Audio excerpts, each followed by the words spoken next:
The fight started over cake, not mine, my brother's graduation cake. 3 tiers, fondant covered, custom lettering. The invoice was on the kitchen counter when I walked in.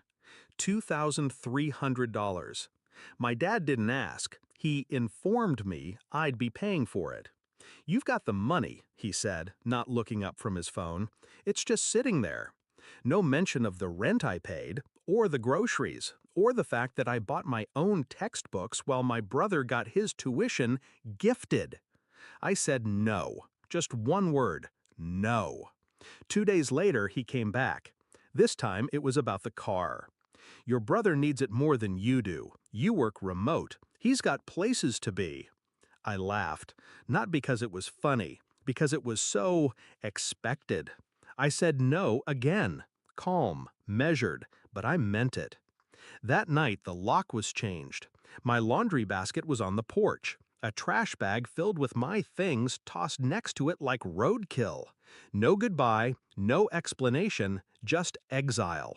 All for protecting what was mine. I slept in my car that week, the same one they tried to take.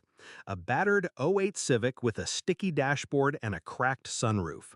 It smelled like engine oil and stale fries. But it was mine, and that meant something now. I moved fast. Craigslist found me a studio with peeling wallpaper and paper-thin walls. I took extra freelance clients, ate ramen, didn't complain. I watched from a distance as their world spun. Instagram photos of the graduation party, champagne, gold balloons, rented suits. They looked happy, and I looked invisible. But time has a funny way of circling back. A year later, it was my brother who knocked on my door. He looked thinner, paler. His eyes flicked around my apartment like it offended him. "Hey, Dad said you might be able to help. I I crashed the car. Need some help covering repairs."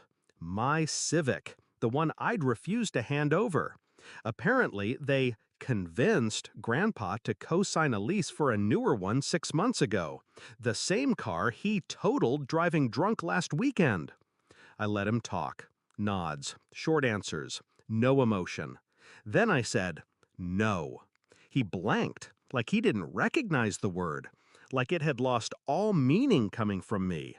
I closed the door on his shocked face and locked it. That was just the start. Turns out, Dad's little side hustle had become a full-blown IRS nightmare. Unpaid taxes, falsified documents, auditors crawling all over his business like ants on a carcass. I only found out because I got a message from a former client of his. She recognized my name from an old invoice he'd sent out, using my credentials. Forged, sloppy. He thought I wouldn't find out. He underestimated how much I'd learned. I gathered everything. Screenshots, paper trails, call logs, even the signature comparison, his shaky copy of mine. And I handed it over, not to the police, to his rival, a local competitor he used to mock. Now he owed him a lot more than pride. 3 weeks later, his business license was suspended, accounts frozen, equipment repossessed. He called me once, just once.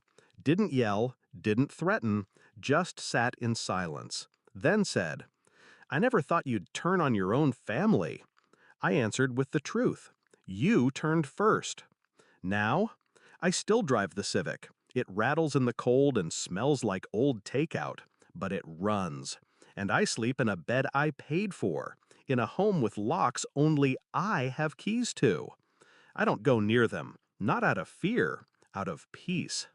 I waited a long time for them to need me, for the roles to reverse.